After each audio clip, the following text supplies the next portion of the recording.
bearing the brunt of Pacific Ocean typhoons that this year have come in a devastating succession of storms. The Philippines is no stranger to disasters, and its exposed Albay province is one of the most disaster-prone places on Earth. So, for the students, staff and parents, preparing for the next disaster can one day save lives. This is an education system very much in the front line of preparing for natural disasters through risk reduction programs. Special disaster risk reduction councils bring together representatives of the school and community. And principal players are the children themselves. All of these initiatives are supported by TABI, a local NGO partner of UNICEF, with an emphasis on community self-reliance. They have experienced evacuation. I have not. So who am I to tell them? They have the practical experience. We have the theory. The idea is that lessons taught to children will ultimately reach the wider community.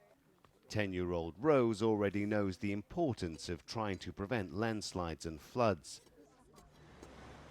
At the end of class each day, she walks home along one of the volcanic rivers that sometimes bursts its banks and floods the poor shanty homes that cling to the land either side, hers included.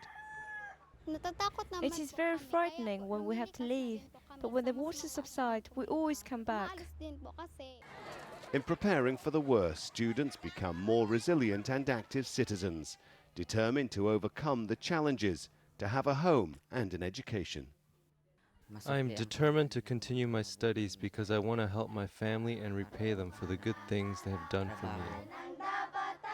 From the child's perspective, it is this routine, the rhythm of school that brings assurance and brings back normalcy in their lives.